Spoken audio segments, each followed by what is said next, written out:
Bamako abrite depuis ce matin le deuxième forum de la conservation en Afrique centrale et occidentale. Cette édition portera sur le partage des connaissances politiques et expériences scientifiques récentes en matière de conservation et d'utilisation durable des ressources naturelles du continent. La rencontre regroupe 300 acteurs venus de 25 pays. La chronique santé nous conduit aujourd'hui au service de psychiatrie du CHU du Point G au Mali. Il constitue la plus grande structure de traitement des troubles mentaux. Focus Santé est une réalisation de Chessira Dambeli. Voilà pour les titres. Je vous souhaite la bienvenue à cette édition. Bonsoir à tous. Et nous avons ce message de condoléances du président de la République à son Excellence, le président de la Fédération de Russie. C'est avec une grande émotion que j'ai appris la triste nouvelle du crash d'un avion russe reliant la station balnéaire de Sharm el-Sheikh à la ville de Saint-Pétersbourg le 31 octobre 2015, occasionnant la mort de 224 personnes. En ce moment de deuil et de recueillement, je voudrais, au nom du peuple du Mali, de son gouvernement et en mon nom propre, exprimer à votre Excellence ainsi qu'aux familles durement éprouvées mes condoléances les plus émues. En vous réitérant ma profonde compassion, je vous prie d'agréer, Excellence, Monsieur le Président, les assurances de ma très haute considération, signé Ibrahim Boubacar Keïta, président de la République.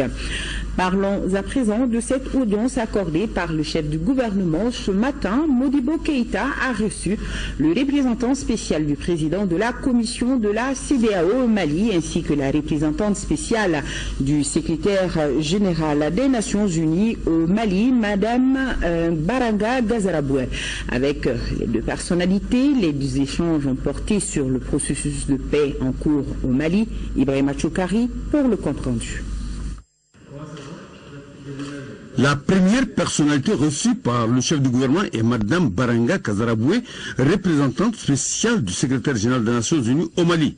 Les échanges ont porté sur la paix au Mali et la représentante spéciale du secrétaire général des Nations Unies s'est dit très optimiste. C'était vraiment pour voir un peu comment nous allons continuer à aider le gouvernement à la mise en place de beaucoup de décisions qui ont été prises. Une des choses qui nous semble de plus en plus importante, c'est que au niveau, comme vous le savez, nous sommes un peu partout. Nous sommes en train de redoubler de beaucoup d'efforts au niveau de MINUSMA de pouvoir sécuriser certaines régions, et nous sommes en train aussi de dire des bonnes choses au niveau des cantonnements qui vont commencer, des patrouilles mixtes, mais aussi tout ça couplé d'une façon d'aider les populations à sentir qu'il y a des dividendes de la paix. Vous savez, tout ça, c'est bon d'annoncer aussi les financements, mais c'est bien que les populations sentent au niveau communautaire, au niveau des localités, qu'il y a quelque chose qui change, quelque chose qui bouge, et c'est notre devoir de le faire. La deuxième personnalité reçue par le chef du gouvernement est Touré Aboudou Cheka, représentant spécial du président de la commission de la CEDEAO au Mali. Monsieur Touré est venu féliciter le chef du gouvernement du travail abattu pour le retour de la paix et aussi lui remettre la lettre du président de la commission de la CEDEAO.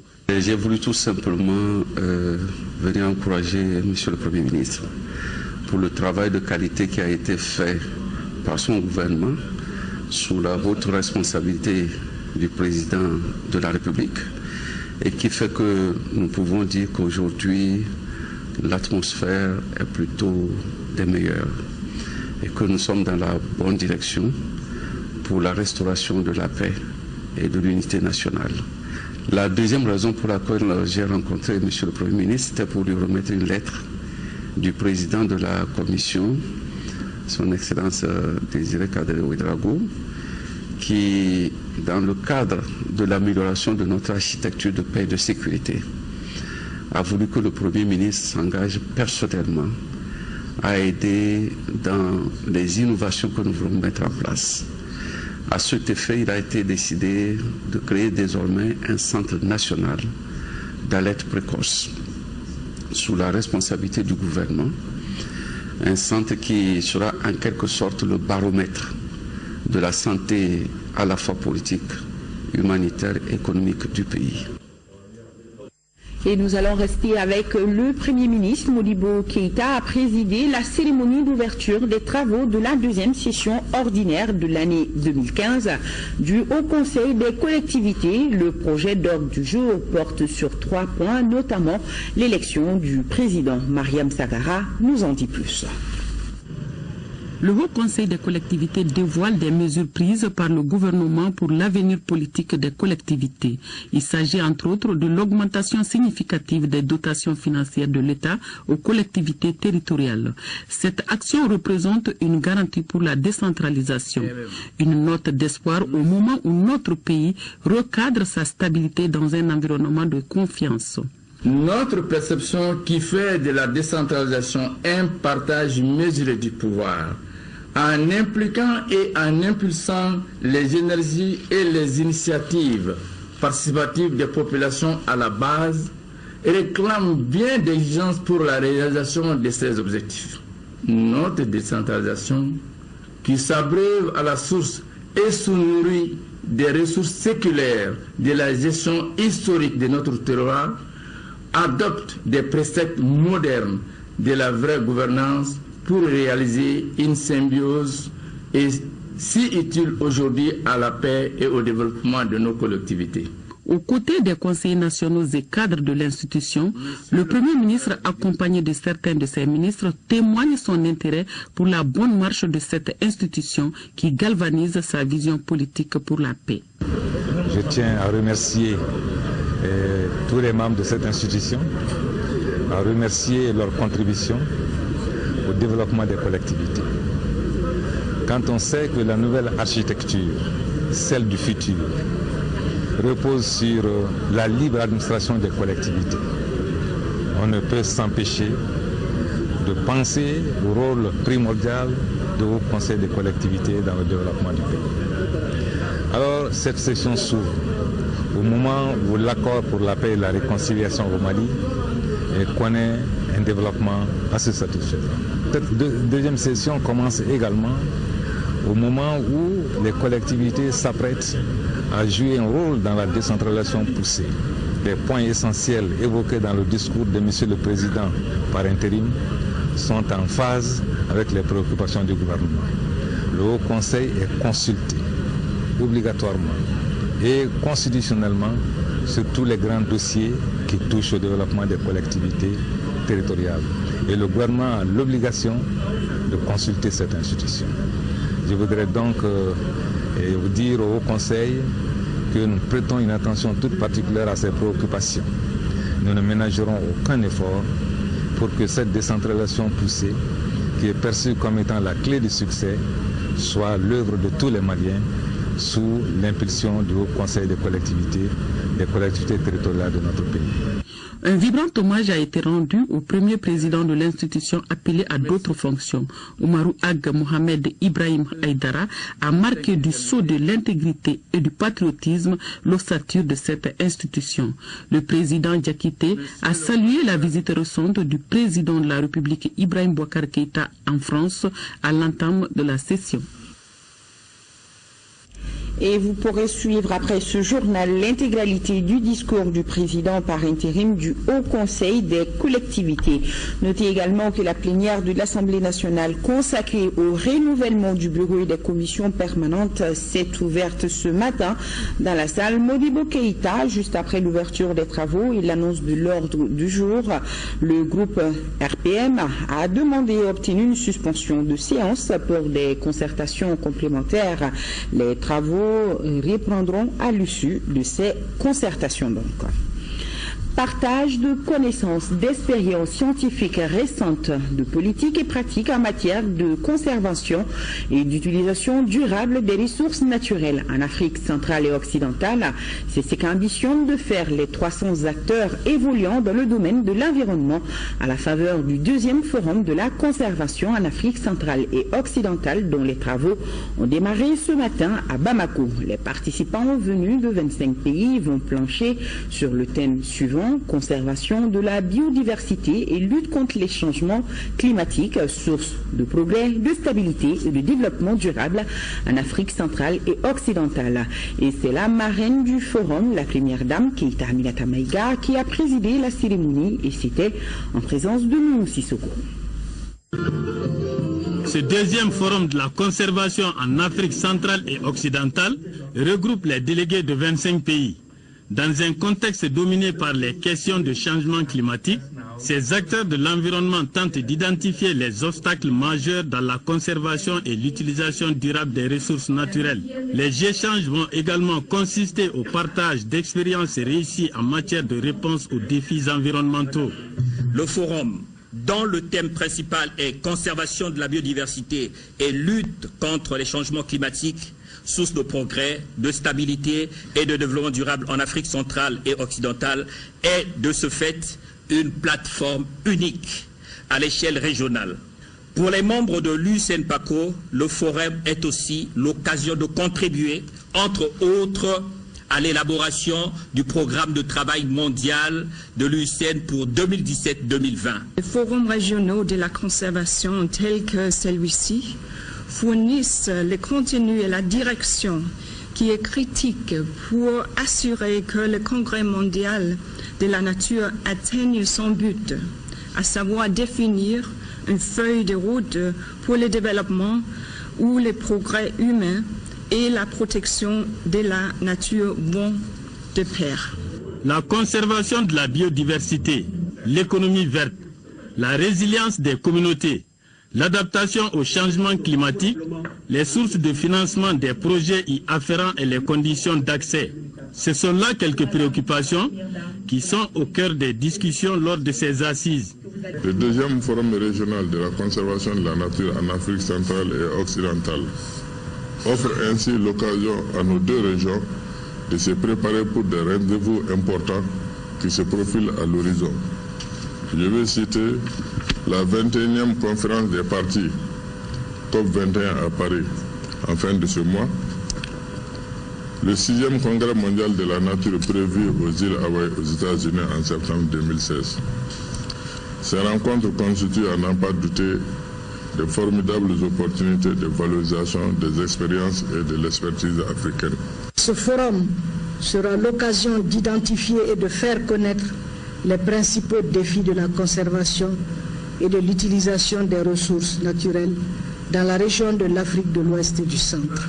En effet, la dégradation des terres et la perte de biodiversité constituent des défis majeurs qui limitent profondément la résilience des agro-écosystèmes, en particulier face au phénomène de la désertification et au changement climatique. Le forum de la conservation se tient tous les 4 ans. Il fait partie des programmes régionaux de l'UICN qui regroupent plusieurs États et organisations internationales et nationales, dont la Fondation Agir de la Première Dame du Mali. La visite des stands d'exposition a mis fin à la cérémonie d'ouverture. On parle de biodiversité, d'utilisation durable des ressources naturelles. Eh bien, les experts de l'autorité du bassin du Niger, ABN, sont aussi en conclave à Bamako. Tous pour la sauvegarde du fleuve Niger. C'est en tout cas le cri de cœur que l'ABN compte émettre durant la rencontre des chefs d'État prévue jeudi ici à Bamako. Aujourd'hui, c'était la réunion préparatoire du comité technique, un prélude à la session extraordinaire du Conseil des ministres de l'ABN. Au centre des travaux, le plan d'opérationnalisation du plan investissement climat. Mamari Koné, reportage. Cette rencontre qui se tient à quelques semaines du sommet mondial sur le climat prévu à Paris en décembre 2015 constitue la phase ultime des préparatifs des pays membres de l'autorité du bassin du Niger, ABN. Les experts des 9 États qui ont en partage le bassin ont une mission claire. Au cours de votre présente session, vous aurez à réexaminer le plan d'investissement climat du bassin du Niger qui a connu, entre autres, une priorisation des actions conformément aux recommandations de la table ronde des ministres des Finances des États membres et des partenaires techniques tenus à Lima au Pérou le 7 octobre 2015 sous l'égide de la Banque mondiale. Vous comprenez donc que la mission qui est la vôtre au cours de cette session est sans ambiguïté. Dans la plupart des États membres de l'ABN, le climat se caractérise par une grande variabilité annuelle de la pluviométrie, toute chose qui constitue une entorse au développement. Aujourd'hui, il ne fait plus de doute que tout développement durable de nos pays passe par la mise en œuvre de mesures d'atténuation et d'adaptation à cet environnement nouveau qui s'est installé depuis plusieurs années. Face à une telle situation, la mobilisation accrue des acteurs s'avère nécessaire afin de mieux définir les actions à mener dans le cadre du renforcement de la résilience au changement climatique. Pour contribuer à l'atténuation des effets des changements climatiques sur les populations les plus vulnérables, dira le ministre en charge de l'eau, le gouvernement malien a adopté deux importants documents. Il s'agit du programme d'action national d'adaptation au changement climatique et le plan d'action national de gestion des ressources en eau PAGIR. La gestion intégrée des ressources en eau est un élément clé de l'adaptation au changement climatique, tout comme la réduction des émissions de gaz à effet de serre est l'élément clé de l'atténuation des causes du changement climatique. La gestion intégrée des ressources en eau et l'adaptation au changement climatique sont donc deux éléments cruciaux pour le développement durable de nos pays et pour la réduction de la pauvreté. Les conclusions des travaux du comité technique seront soumises au Conseil des ministres qui devra les entériner avant le sommet des chefs d'État et de gouvernement prévu jeudi prochain ici même à Bamako. La classe politique soutient le processus de paix en cours dans notre pays. Elle l'a fait savoir à travers son engagement à soutenir la commission Vérité, Justice et Réconciliation. Les membres de la commission et les représentants de la classe politique se sont rencontrés pour parler de cette future collaboration qui se veut fructueuse, nous indique Daouda Sidiki. La réconciliation des cœurs et des esprits est enclenchée après la signature de l'accord pour la paix et la réconciliation nationale. Pour accélérer les choses allant dans ce sens, la commission Vérité, Justice et Réconciliation a rencontré les représentants des partis politiques pour leur présenter ses membres, leur expliquer le contexte dans lequel elle a été créée et comment la commission compte s'organiser pour mettre en œuvre son mandat. La crise de 2012 a eu un impact assez considérable sur notre vivre ensemble. C'est l'élément vérité et justice qui implique des enquêtes sur les graves violations des droits de l'homme. Aujourd'hui, les victimes dans le Nord, mais aussi dans le reste du pays, attendent beaucoup la part de la Commission. Plusieurs organisations de droits de l'homme, Amnesty International, MDH et d'autres, ont des bases de données sur les violations des droits de l'homme, mais elles n'ont pas mandat pour enquêter au nom de l'État, établir la vérité. Après avoir longuement écouté le président de la commission, les représentants des partis politiques ont pris la parole, qui pour des contributions, qui pour des subjections. Certains ont même exprimé leur inquiétude par rapport à l'approche de la stratégie de la commission qui dit que les enquêtes concernent les crimes commis entre 1960 et 2013, alors que diront-ils, des crimes ont été commis en 2014. Cette commission a la chance d'avoir un pays qui n'est pas comme les autres, c'est-à-dire le Mali, qui est un grand pays de dialogue, et là où tout se résolvait sous les grands manguiers. Donc c'est une opportunité pour cette commission de mettre à point cette stratégie d'approche de résolution des crises séculaires, sinon même millénaires, que nous avons. Nous avons besoin d'un pays réconcilié. Nous avons besoin d'un pays où la paix des cœurs et des esprits sont de retour. Et voilà pourquoi nous avons salué d'abord la nomination du président et des 15 commissaires qui l'accompagnent et les rassurer que la classe politique sera à leur côté. Et rassurer que nous n'avons ménagé aucun effort pour que la commission puisse être à hauteur de mission. Des enseignements ont été tirés de cette rencontre de part et d'autre, car pour avoir la paix, il faut aller vers une justice des cœurs apaisés. Le ministre de la Communication en visite de terrain à Nioro du Sahel, les 3 radios de la place et la station de relais de diffusion ORTM ont été visités par le ministre Shogel Kokala Maïga. Nous y reviendrons demain dans nos éditions de demain, donc avec Alpha Maïga. Restons à Nioro du Sahel où la population a lancé dans la convivialité les activités d'une fondation. Il s'agit de la fondation Mohamedou Ould Chekna. Sa vision, globalement, contribuer au développement du pays en atténuant la souffrance des couches les plus vulnérables. Notre envoyé spécial est Alpha Maïga. Quand l'enfant apparaît, le cercle de la famille applaudit à grands cris, disait l'écrivain. Les populations de Nioro du Sahel sont bien dans cette logique, avec toutes les couleurs et tous les bruits. Et pour cause, la naissance de la fondation Mohamed Ould Chekna pour soutenir les actes de bienfaisance de l'homme dans ses aspects informels. Celui de Nioro est modeste et agit avec abnégation. Mohamed Ould Chekna dit le boulot est le descendant du prophète Mohamed, paix et salut sur lui. De nos jours, Boulou est à la tête de plus de 8 millions de fidèles à travers le monde, dont les 1 tiers sont du Mali. Les raisons qui nous ont amenés à créer cette fondation, c'est pour aider la population nioroise. À un moment, notre Saint-Père disait que chaque Malien, si ce n'est que nettoyer la rue, chacun doit faire quelque chose pour ce pays. Je suis très content qu'ils soient tous présents pour rehausser l'éclat de cette cérémonie. La fondation Mohamed Ould Chekna vise à contribuer au développement du pays, mais aussi de donner une réponse à la précarité des couches les plus défavorisées de la société.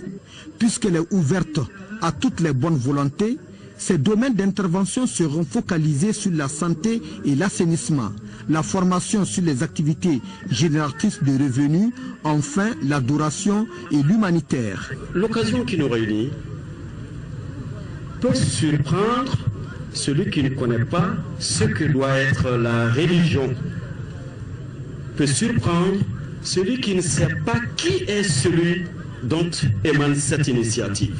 Le président de la République, El Hadji Ibrahima Boubacar Keïta, s'est dit qu'il est sûr d'une chose, c'est que la religion doit faire le bonheur de l'homme.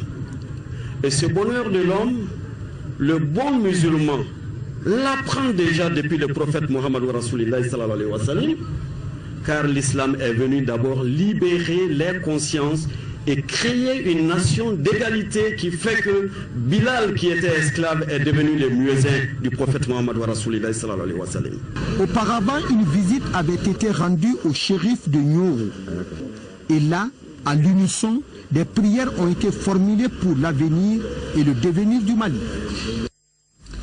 Et je vous signale que le ministre des Affaires religieuses et du culte que vous venez de voir a commémoré avec la communauté catholique la fête de Toussaint, toujours à Nioro du Sahel. Et les temps forts de cette célébration à découvrir dans nos éditions de demain, toujours avec Alpha Maïga, notre envoyé spécial. Maïna, dans la région de Kay, a désormais son poste de douane. L'inauguration, c'était ce week-end. Le poste situé à la frontière Mali-Sénégal est un don de la société minière Roundgold pour un coût de réalisation de plus de 300 millions de francs CFA au RTMK Jafar Haïdara. Ce poste de douane de Mahinamine qui vient d'être inauguré par le ministre Mahaman Babi a coûté 357 millions au complexe Lolo Gungoto. Il est bâti sur 20 hectares et comprend une salle de réunion, une salle d'accueil, une salle de brigade, 3 blocs de 10 latérines, un magasin. Ce poste servira à décongestionner l'axe Dakar-Diboli-Kaï-Bamako et s'inscrit dans le cadre du renforcement du partenariat douane secteur privé pour la facilitation des transactions en vue de la réduction des des coûts de production, et ceci en rapport avec la politique de développement des infrastructures routières entreprises par l'État. Rangol est engagé à ne pas investir que dans les mines, mais aussi dans tout ce qu'il y a comme activité connexe aux mines, comme par exemple ce bureau de douane. On pense que l'investissement va les aider à se mettre au niveau des normes internationales. Il est urgent de prendre des mesures d'accompagnement qui permettront sans nul doute d'améliorer les performances du service, à savoir le dallage de la cour et la finalisation de la clôture, l'installation du système de connexion des Sidonia World, la connexion du bureau à un réseau électrique permanent ou un groupe électrogène de grande capacité, etc. Lorsqu'on parvient à réduire le temps de séjour des marchandises en douane, on permet de sécréter à bonne date les recettes. Également faire en sorte que les équipements et matériels qui arrivent pour les structures minières soient mis à leur disposition à temps. Pour l'amélioration des prestations, il faut prévoir l'installation d'un scanner mobile sur l'axe Dakar-Bamako par le sud, car le bureau de douane de Kéniéba fait une réalisation moyenne mensuelle de 1,5 milliard sur les importations destinées aux mines. Plus de 113 millions de francs CFA, c'est le coût de réalisation de 12 forages dans 12 localités de la commune rurale de Madina, dans le cercle de Kita. Les travaux financés par l'association Coopération Vitry Mali ont été lancés dans le village de Sanamale. Les ouvrages devront permettre d'améliorer les conditions de vie des populations bénéficiaires à travers l'accès à l'eau potable, nous précise Agali Ag Aguissa. Le taux d'accès à l'eau potable en milieu rural reste inférieur à 50% selon le plan de renforcement de l'accès à l'eau potable au Mali. L'Association malienne de solidarité et de coopération internationale pour le développement AMSID et ses partenaires œuvrent pour inverser cette tendance à travers le lancement des travaux de 12 forages dans la commune rurale de Madina dans le cercle de Kita. On intervient ici dans le village de Guénikoro, la commune rurale de Madina, depuis plusieurs années. Et le problème d'eau a été mis en avant très souvent par les populations. Et c'est là où on a décidé de s'attaquer à ce problème pour relever le défi et de réaliser 12 forages dans 12 hameaux de la commune de Madina. 12 forages vont revenir à 113 millions de francs CFA, financés entièrement par nos amis de l'association Coopération Vitry Mali. Au total, ce sont plus de 3600 personnes réparties entre 12 villages dont les localités de Guénikoro, Sanamale, Misran qui bénéficieront de l'eau potable au terme des travaux. Ils ne sont pas à leur premier coup. Si aujourd'hui on fait face à l'eau, à l'hydraulique, un domaine qui a été transféré aux collectivités, c'est pourquoi je dis que c'est un sentiment de satisfaction d'une part et un sentiment de reconnaissance d'autre part à cette association et ses amis. Selon le directeur régional de l'hydraulique, Djourou Boukoum, l'initiative cadre bien avec la stratégie nationale du projet d'alimentation de l'eau potable et contribue à améliorer les indicateurs d'accès à l'eau potable en milieu rural. C'était vraiment la fête. La caravane de la paix et de la réconciliation nationale poursuit sa tournée. C'est à Yuwaru que les caravaniers ont fait escale. L'accord de paix expliqué et partagé avec les populations qui n'ont pas manqué de réaffirmer leur volonté d'unité nationale et du vivre ensemble. Le récit de l'étape de Yuwaru avec nos envoyés spéciaux Mamadou Sidibé et Magafi Konati. L'accueil réservé à la caravane à Yuwaru traduit la volonté de vivre ensemble des populations. Ici, tout le monde aspire à la paix et à la cohésion nationale. L'échange avec la jeunesse a été un moment fort de cette étape. Le document de l'accord a suscité beaucoup d'interrogations et de débats. Les conférenciers ont rassuré la jeunesse sur l'impérieuse nécessité de s'approprier ce document et de faire connaître son contenu à tous. Le parrain de la caravane a insisté sur le rôle de l'administration auprès des populations. Tout administrateur qui n'est pas en contact des populations, qui n'est pas en contact des citoyens, qui ne vit pas les problèmes de communauté, n'est pas un vrai administrateur. Très déterminés à consolider les acquis de l'accord, les jeunes de Yuwaru ont réaffirmé leur ferme volonté d'asseoir la paix et de cultiver l'esprit de pardon et du vivre ensemble dans le cercle. Ils ont cependant insisté sur la justice, car sans justice équitable, disent-ils, difficile de parvenir à une paix durable. Et toutes nos excuses pour la qualité du son de l'extrait de ce reportage. Toujours sur le même registre, lancement à Gao du projet renforcement du dialogue social et intercommunautaire. Occasion aussi de tenir un forum intercommunautaire sur la paix, les liens sociaux et la cohésion sociale dans le cercle de Gao. L'initiative est de l'ONG Greffa avec l'appui financier de l'ONU Femmes. Boubacar Bablé Touré, correspondance. Il s'agissait au cours de cette cérémonie de procéder au lancement officiel du projet renforcement du dialogue social et intercommunautaire à travers l'appui aux initiatives communautaires de paix et de réconciliation des organisations féminines dans la région de Gao et d'organiser un forum intercommunautaire sur la paix, les liens sociaux et la cohésion sociale dans le cercle de Gao. Cette rencontre à double sens a réuni toutes les composantes de la cité des Askia très favorables à la paix. Initié par l'ONG Greffa sur le financement de l'ONU Femmes, ce forum visait des objectifs. L'objectif de ce forum est d'aboutir à une réflexion profonde sur les actions et stratégies à entreprendre pour une paix durable, une cohésion sociale et un meilleur vivre ensemble dans la région de Gao. Le forum contribuera aussi à rétablir la confiance entre les différentes communautés en vue d'une meilleure cohabitation pacifique. ONU Femmes, l'entité des Nations Unies pour l'égalité des sexes et l'autonomisation de la femme, accorde une attention particulière à la participation des femmes dans le processus de réconciliation et de consolidation de la paix. Pour la consolidation d'une paix durable, l'implication des femmes est plus que nécessaire. Bien qu'elle soit la première victime des conflits, la femme est aussi la pièce maîtresse des résolutions.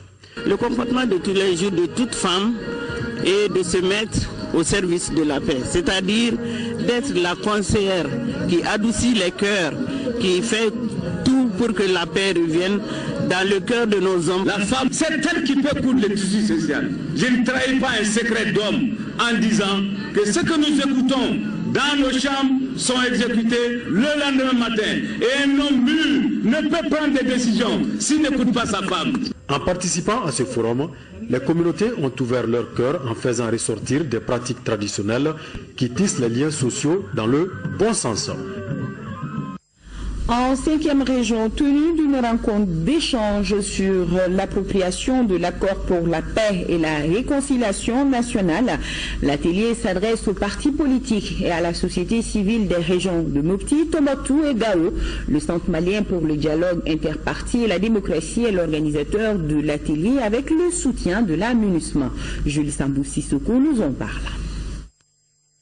Promouvoir la paix, la réconciliation nationale et la cohésion sociale est la responsabilité des Maliens. Cela offre l'occasion de débattre partout où la nécessité est fondée.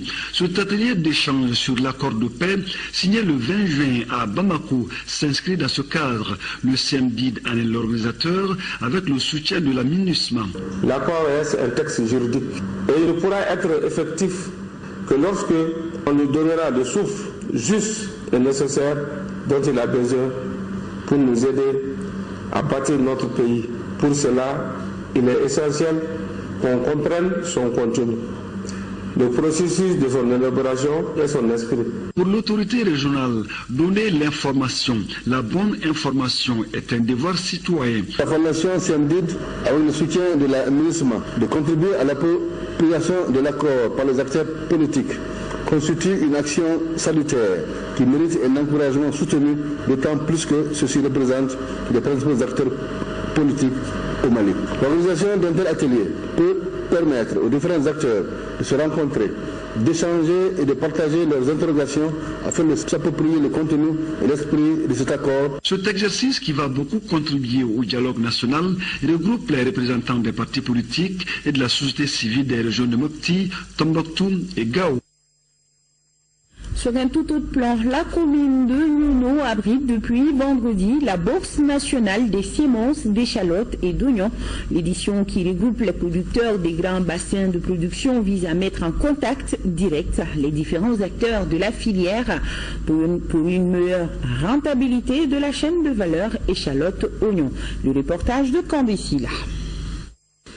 Espace d'échange entre l'offre et la demande en matière de semences, d'échalotes et d'oignons, la Bourse nationale est une initiative de l'interprofession de la filière échalotes et oignons du Mali et de ses partenaires, le projet Djegeni Djaba et la plateforme AgriProFocus Mali.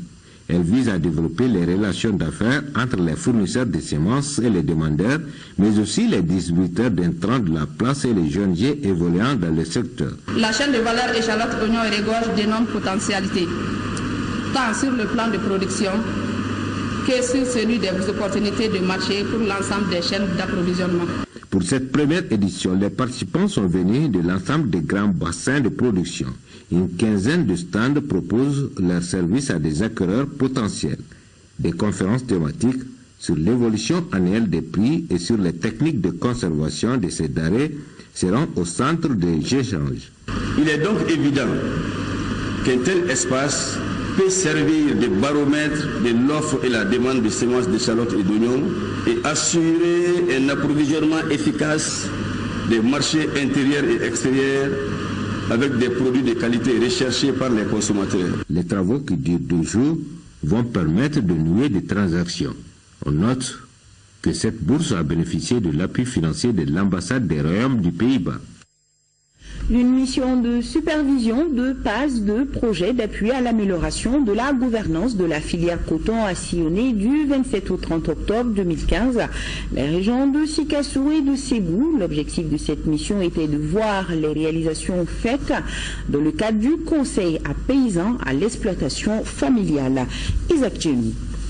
Les sémages, l'aménagement en cours de niveau, le traitement sur seuil ainsi que la culture fourragère sont les principales innovations apportées à la campagne agricole 2015-2016. Cette agriculturale sont d'initiative de l'IER, Institut d'économie rurale, dans le cadre de PASE 2, projet d'appui à l'amélioration de la gouvernance de la filière coton. Pour s'enquérir de l'impact de ces innovations sur les cultures, les membres du comité de pilotage de PASE 2 viennent d'effectuer une visite de terrain dans les régions de Sikasso et Ségou. Les activités qui sont menées dans le cadre de la productivité du coton nous donnent entière satisfaction. Parce que les producteurs ont bien su qu'aujourd'hui, il y a des techniques qui les permettent d'améliorer leur productivité à moindre coût. Cela veut dire que tous ceux qui vont adopter ces pratiques vont être très compétitifs pour résister aux effets exogènes des fluctuations du coût mondial. L'AFD, Agence française de développement, se réjouit des avancées faites dans le cadre de la recherche et développement au cours de cette visite. Je suis agréablement surpris de ce que j'ai vu, les appréciations positives de tous les côtés des paysans quant aux différents essais qui ont été mis en place, même les appuis du conseil à l'exploitation familiale. On a eu des entretiens très agréables où les gens ont montré leur enthousiasme et du coup il y a une demande de plus en plus appuyée de ces producteurs-là pour qu'on continue à apporter notre contribution. La réussite de la campagne agricole 2015-2016 est due à la bonne pratique des innovations apportées aux cultures par l'IER. Les structures techniques se doivent de vulgariser ces nouvelles techniques pour la pérennisation des acquis de PASE 2. Première grande rencontre entre opérateurs économiques et membres du bureau de la délégation régionale de la Chambre de commerce de Sikasso.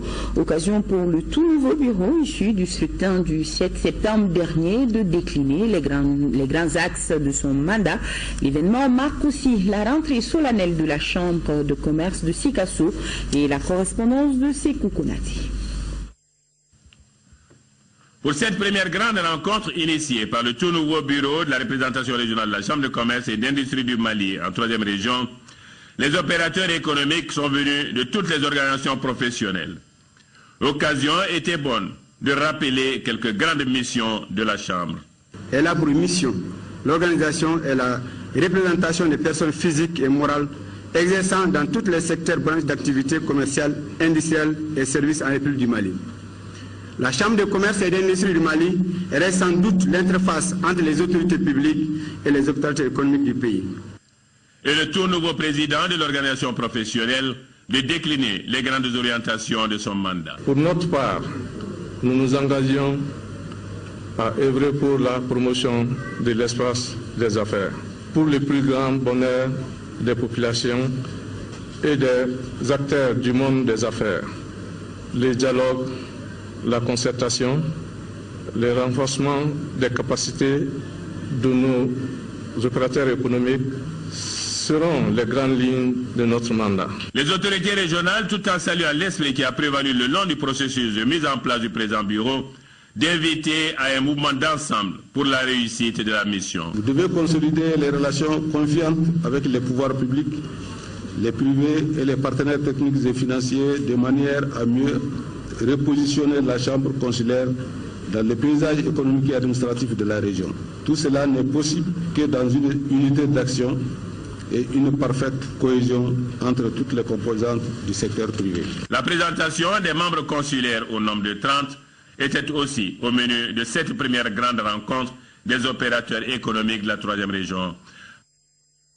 Fin de la 31e session du Conseil des bureaux du système carte brune ici à Bamako. À l'issue des travaux, notre compatriote Léopold Keïta a été investi à la tête de cette structure pour un mandat d'1 an. Isaac Chinou nous en parle. Cette 32e session du Conseil des bureaux de la carte brune CEDEAO se tient au moment où la communauté fête ses 40 ans. Une session qui s'articulera sur la mise en place de cet instrument qui est la carte brune, permettant la libre circulation dans l'espace CEDEAO. La carte brune, en tant qu'outil privilégié du système d'assurance responsabilité civile automobile routière, figure assurément parmi les meilleurs produits dont chacun de nous, citoyens convaincus de cette communauté de destin, doit être fier. Car il s'agit bel et bien l'un des rêves réalisés des pères fondateurs. En mettant à la disposition des transporteurs la carte brune CEDEAO, les assureurs auront joué leur partition dans l'intégration. L'objectif est de trouver des moyens pour une indemnisation prompte des détenteurs de ce document en cas d'accident. C'est le lieu de lancer un vibrant appel à l'endroit des tutelles des compagnies d'assurance pour qu'elles puissent jouer pleinement leur partition dans le cadre de ce processus. Le thème de la présente session, bilan de la libre circulation des personnes et des biens 40 ans après la naissance de la CEDEAO, cadre parfaitement avec les réflexions menées par l'ensemble des bureaux nationaux sur l'opportunité d'explorer les voies et moyens pour mettre en place un mécanisme permettant enfin à notre système de remplir efficacement sa mission au sein de la CEDEAO. Je peux vous assurer que le gouvernement malien, pour sa part, réitère son soutien et son engagement indéfectible aux organes de la communauté pour l'atteinte de cette mission essentielle, à savoir la libre circulation des personnes et des biens dans l'espace CEDEAO et en toute quiétude. Il me plaît de savoir que pendant cette session, vous avez choisi d'affiner la réflexion et de faire le point sur votre contribution à l'immense tâche qui nous est dévolue à tous, de rendre possible le développement harmonieux de l'Afrique dans l'intégration dans tous les domaines. Le détenteur de la carte brune est traité exactement comme si la police d'assurance de base était souscrite auprès d'une compagnie se trouvant dans le pays par lequel il transite. La rencontre de Bamako permettra de faire une évaluation de la dite carte dans l'espace CEDEAO. 2 novembre 2013 à 2 novembre 2015. Voilà de cela 2 ans que les envoyés spéciaux de RFI, Ghislaine Dupont et Claude Verlin, ont été sauvagement assassinés près de Kidal. À l'occasion de cette date anniversaire et de la journée mondiale de la fin de l'impunité des crimes contre les journalistes, la Maison de la Presse a organisé cet après-midi une cérémonie sobre, d'ailleurs très sobre, un moment de recueillement et une manière pour les organisateurs de montrer leur engagement à combattre toute forme de crime contre les soldats de l'information que nous sommes. Je vous propose d'écouter un extrait de la déclaration de Alexis Kalampri, vice-président de la Maison de la Presse, extrait recueilli par Mohamed Ould Mamouni. Il y a 2 ans, jour pour jour, ils sont morts chez nous. Ils sont venus à la recherche de la vérité conformément à notre sacerdoce. Depuis cette date, l'enquête ne semble pas beaucoup avancer. À la mémoire de cet événement et des illustres disparus, les Nations Unies ont adopté le 2 novembre comme journée internationale de la fin de l'impunité des crimes commis contre des journalistes. Au niveau de la maison de la presse, pour marquer notre sympathie, nous avons entrepris un certain nombre de démarches. Le premier, c'est que nous allons demander au gouvernement et à la mairie de baptiser cette rue qui passe devant la maison de la presse, rue Ghislaine Dupont-Claude Verlon. La maison de la presse a également entrepris des démarches justement pour combattre cette impunité et pour permettre que les juridictions, disons, soient plus sensibles aux questions qui concernent les journalistes. Et je vous rappelle que le prix Ghislaine Dupont et Claude Verlon, première édition, a été remporté par notre collègue Rachel Tessougué. 21e session ordinaire de la commission scientifique du Comité national de la recherche agricole. Les chercheurs d'institutions nationales et leurs collègues accrédités au Mali plancheront pendant 4 jours sur 103 dossiers. Louis Traoré nous en parle. La 21e session ordinaire de la commission scientifique planche autour de 103 dossiers. Il s'agit de 43 propositions de recherche et de 60 rapports relatifs pour la plupart à la promotion de l'élevage, de la foresterie et de l'agriculture. Malgré la crise qui sévit dans notre pays depuis 2012 et les contraintes qui en résultent, le gouvernement du Mali a pris la décision de consacrer 16,1% du budget national à l'agriculture en 2016. On note un maintien et mieux une augmentation de la contribution nationale pour ce secteur à la suite des 15,1% alloués en 2015. Cet engagement du gouvernement de la République du Mali se situe au-delà de celui pris par les chefs d'État africains à Moptou en 2003 et réaffirmé à Malabo en 2014 et qui demandait de consacrer 10% du budget des pays à l'agriculture. La session de 4 jours s'ouvre avec le point d'exécution des précédents travaux de 2014. Pour la présente, le système national de la recherche agricole a le soutien de conseillers dont une venue de Dakar et un de Bobo Dioulasso. La journée de la jeunesse africaine est célébrée le 1er novembre de chaque année. Le Mali a choisi la commune rurale de Yéléké-Bougou dans le cercle de Kati pour l'édition 2015. Batraoré était sur place. La célébration de la journée africaine de la jeunesse par les pays africains signifie en clair la reconnaissance du rôle des jeunes dans le changement social, la croissance économique et le développement durable.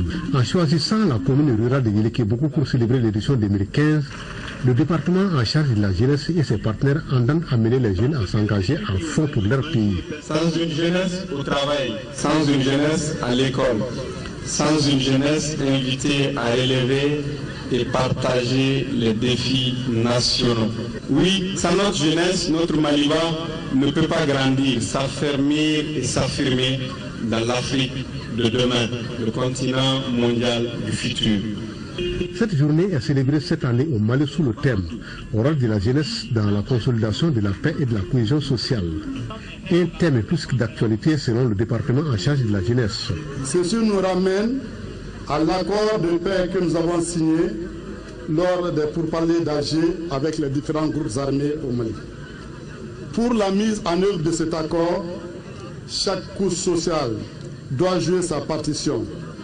Et les jeunes du Mali sont résolument engagés à jouer leur partition, comme en témoignent les activités citoyennes qu'ils ont menées au cours des vacances citoyennes, couplées avec la journée internationale des jeunes en 2015. La commune rurale de Yéléké-Bougou, hôte de l'événement, ne manque pas de doléances selon son maire.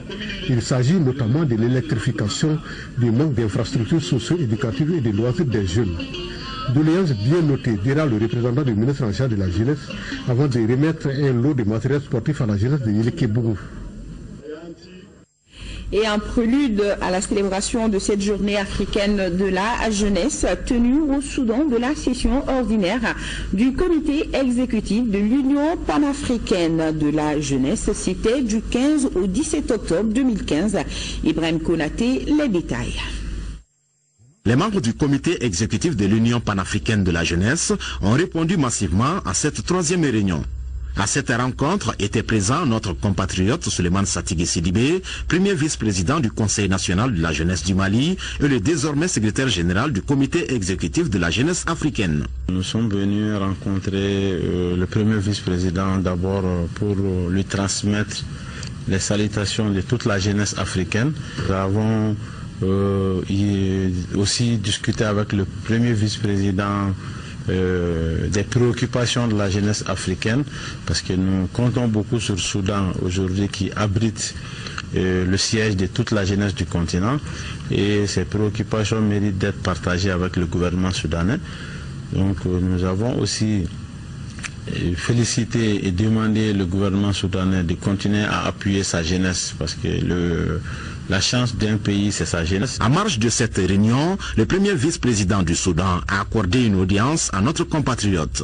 Les deux personnalités ont échangé, entre autres, sur le fonctionnement du siège, l'installation du secrétaire général et de certains adjoints, et notamment de la validation du rapport d'activité à mi-parcours. Et nous allons parler de culture, mais d'abord notez que le ministre de la Culture, de l'Artisanat et du Tourisme prend part depuis aujourd'hui 2 novembre et ce jusqu'au 4 novembre 2015 à Mascate, capitale du Sultanat d'Oman, à la 9e session de la conférence des ministres de la Culture sous le thème pour une culture du juste milieu favorisant le développement des sociétés islamiques. Le Mali présentera un rapport national sur l'état de mise en œuvre de la stratégie culturelle de l'ICESCO au Mali, puis fera le point sur la reconstruction du patrimoine endommagé lors de la crise de 2012.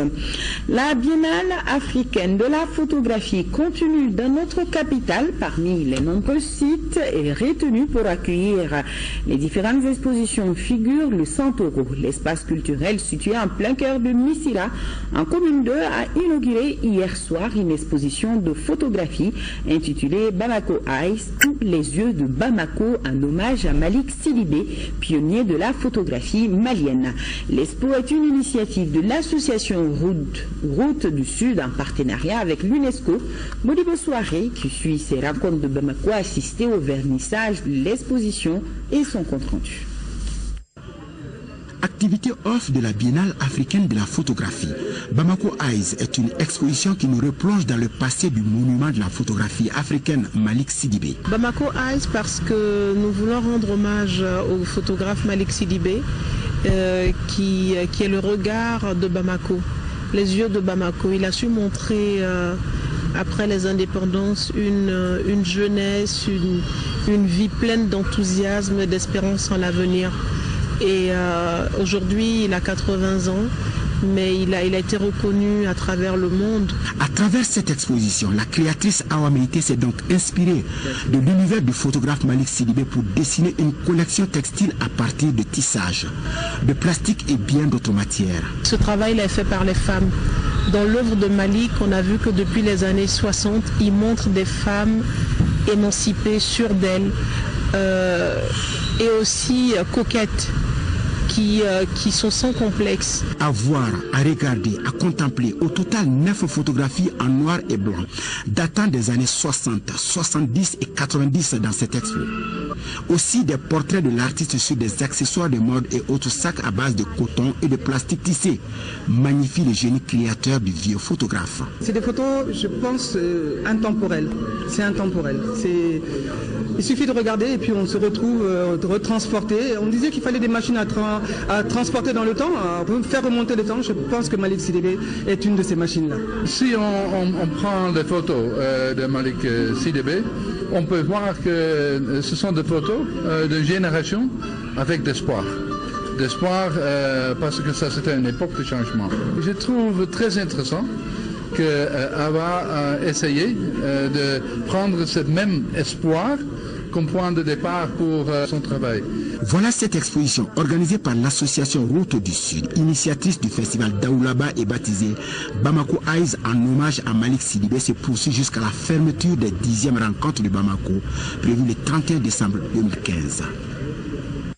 Voilà, Modibo Soirée vient de le dire, la Biennale africaine de la photographie continue jusqu'au 31 décembre et c'est partout à Bamako. Place à la chronique santé et focus donc sur le service de psychiatrie du CHU du Point G. C'est la plus grande structure de traitement des troubles mentaux au Mali.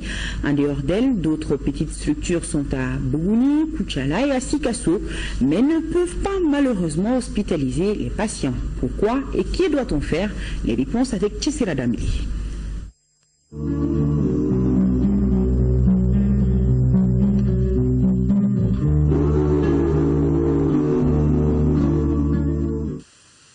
Dans le service de prise en charge des maladies mentales du CHU du Point G, c'est la discrétion. Pourtant, il y a actuellement ici une cinquantaine d'hospitalisés. Depuis le début de l'année 2015, le service de psychiatrie a consulté 1700 nouveaux patients et en a hospitalisé 183. C'est dire qu'il est très sollicité par ceux qui souffrent de ce qu'on regroupe ici sous le vocable de maladie mentale. On peut tomber malade mental parce qu'on l'a dans sa lignée, donc on l'a hérité. On peut tomber malade parce qu'on a trop de problèmes dans la vie. Et actuellement, effectivement, on a trop de problèmes partout, on a des problèmes. C'est tous les jours qu'on va faire de notre chose, sans compter les problèmes d'immigration, sans compter effectivement les problèmes de l'insécurité qui a éclaté chez nous au nord et qui faisait fuir les gens. Tous les problèmes de la vie, y compris les problèmes conjugaux, peuvent effectivement créer, provoquer effectivement un mal-être.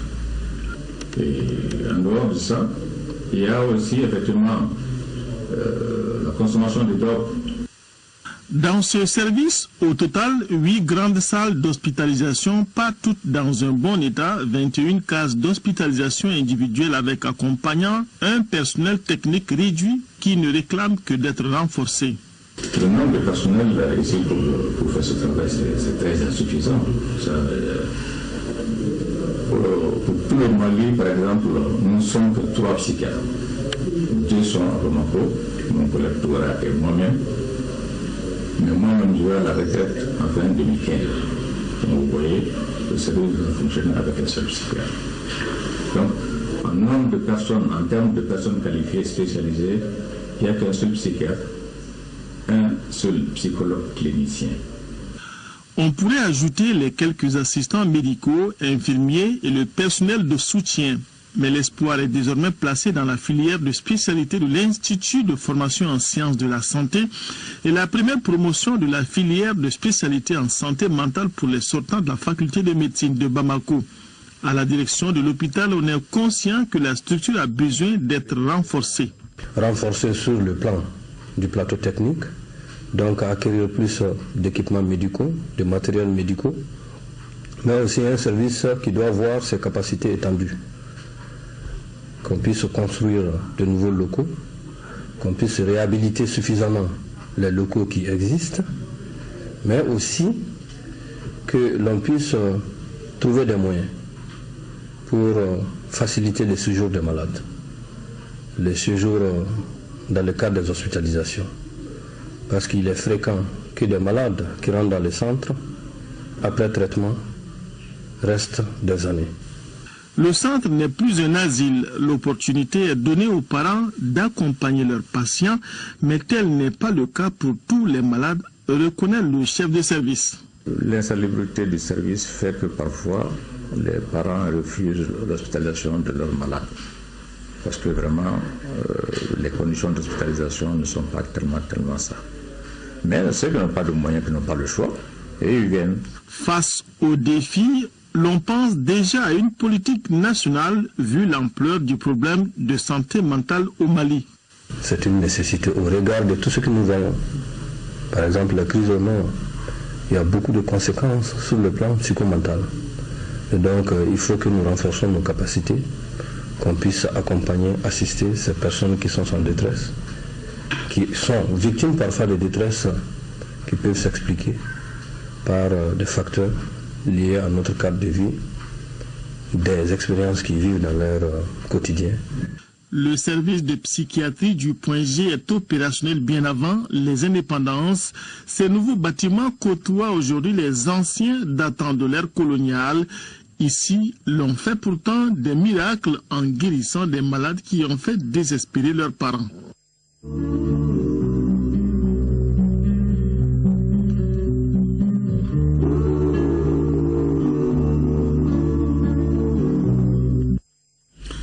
Fin de ce journal. Merci à vous qui l'avez suivi et merci à ceux qui l'ont réalisé. Je vous dis à demain. Je vous dis à demain, même heure, même plateau. Mais avant, retrouvez demain Khadija Toukone pour les éditions matinales. Et tout à l'heure, juste après moi, les nouvelles du temps, de la pluie encore ou pas. Balkissa Aïdara nous le dira. Le JT des formations avec Mohamed Ouldou Mamouni dans le programme également. Bonsoir à tous, je vous souhaite une excellente nuit.